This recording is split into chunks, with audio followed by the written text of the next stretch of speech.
Hey folks, welcome back to the 7-Day Conversion Challenge. I'm your host, Riley Bunce with Studio 909. In day 2 of the course, we are going to be finding and fixing your revenue leaks, providing you with an audit framework to go through and find those problems within your website. And you might be wondering, why are we doing this? I know we already went over this, but just want to nail it in. Most landing pages have fixes that can increase conversions, and small changes can make huge results. Here's what we're going to do today. We're going to break down the biggest conversion blockers that you can fix within 15 minutes or less. And yeah, it's going to require no technical skills. So even if you don't know how to build a website, you can go in and make these changes to your existing website. So here's the 4 steps that are going to be required in the audit. Step 1 is the 5-second value prop test. Step 2 is your trust signal inventory / social proof. Step 3 is your call to action effectiveness.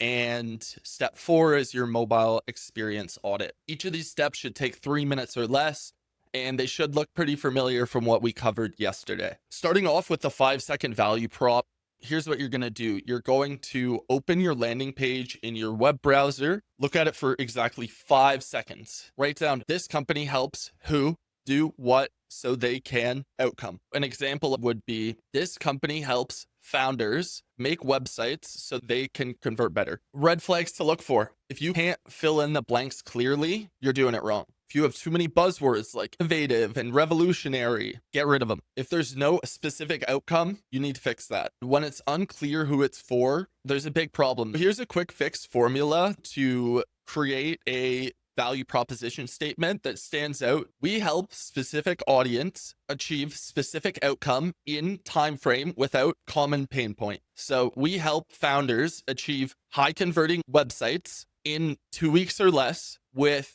a guarantee that you'll convert back or your money back. Obviously, that's a little bit long, but you can split it into your header and your subheader. Next, we move on to trust signal inventory / social proof. As you can see on the right, there's a bunch of different examples that shows people have already use this product and speak highly about it. They've won awards or reputable companies are supporting them. What you want to do for step 2 is audit above the fold your landing page or your website before you're scrolling down on it. And you're going to check for customer logos, testimonials, rating. Then throughout the rest of your website, you're going to be looking for things like case studies, awards, certifications, and your contact information so that they can directly contact you and make sure that you're legit. Things like a physical address, a phone number, and team photos all provide proof that ensures you are a real company. The scoring system for this is if you only have 0 to 2 trust signals, or if they're all really bad, you're losing 60% of your potential customers. If you have 3 to 5 trust signals, you need work, but you're doing better. And if you have 6+ trust signals, you're doing great.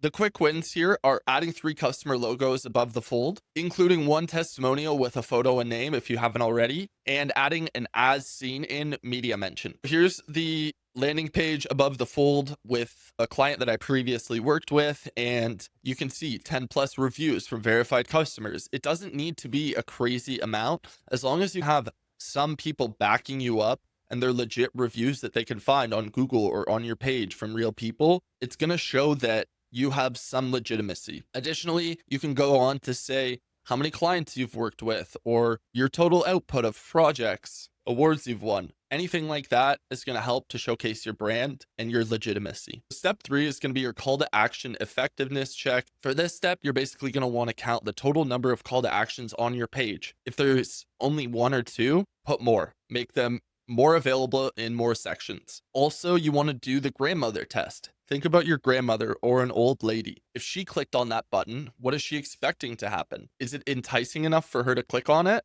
So some common red flags are having generic text like submit or learn more, for example. As you can see on this ad, it looks super beautiful with everything, but imagine how much more enticing it would be if it said, get a free test drive today or something like that. Additionally, you don't want to have multiple primary call to actions that are competing with each other. This basically means having more than 1 button that's a primary thing that you're guiding your user to do. Schedule a call and book a demo. You only really want them to be guided towards one action throughout your site so that they know clearly what it is that they're supposed to do. Additionally, you want to ensure that you're very clearly communicating your benefit for what's going to happen if they end up clicking on that button. Learn more is a lot more vague than get my free SEO audit. Call to action power formula is an action verb and then a specific benefit. Get my free SEO audit. Start my 14-day trial, or get my free website audit, which is the button I'm actually using on my website. You can see it's a lot more enticing than something as simple as learn more. All right, so step 4 is mobile experience optimization, and this one is so commonly overlooked. What you're going to want to do here is just open your website on your phone and try to complete your main conversion goal. Test all the buttons with your thumb. If you notice that the page takes more than 3 seconds to load, text is too small to read without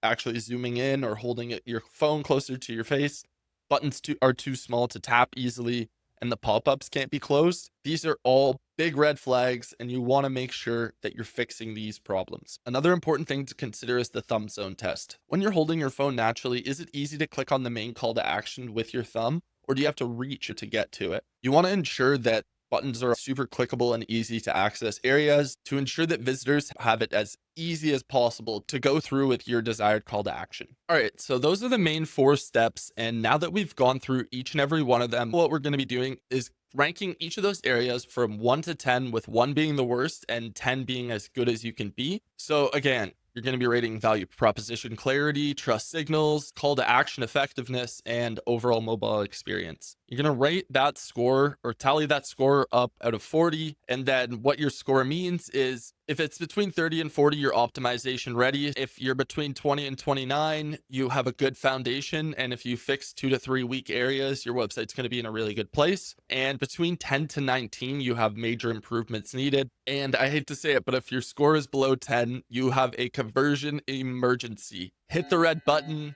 full panic ensued. But don't worry, we're going to help you to fix these problems throughout the rest of the course, so stay tuned. All right, so moving on to the priority action plan, this is going to be what you're going to want to do if you scored below 5 in any of the areas that we previously covered. These are going to be the items with the biggest impact and the easiest fixes to quickly do today to get your website into a better place. So if you scored below 5 in the value prop area, rewrite your headline using the formula from step 1. If you scored below 5 in trust signals, add 3 customer logos and 1 testimonial above the fold. If you scored below 5 in call to actions, rewrite your main button using the power formula. If you scored below 5 in the mobile experience optimization area, test and fix your mobile experience immediately. This is 60% of your traffic, so I can't stress just how important the mobile experience alone is. Before you fall asleep, your next steps are to screenshot your current landing page, complete the 15-minute audit, implement your top 3 fixes, and in 30 days, re-audit and measure your improvement. Perfect is the enemy of good. Start your audit today and you can continuously improve it. But if you start now,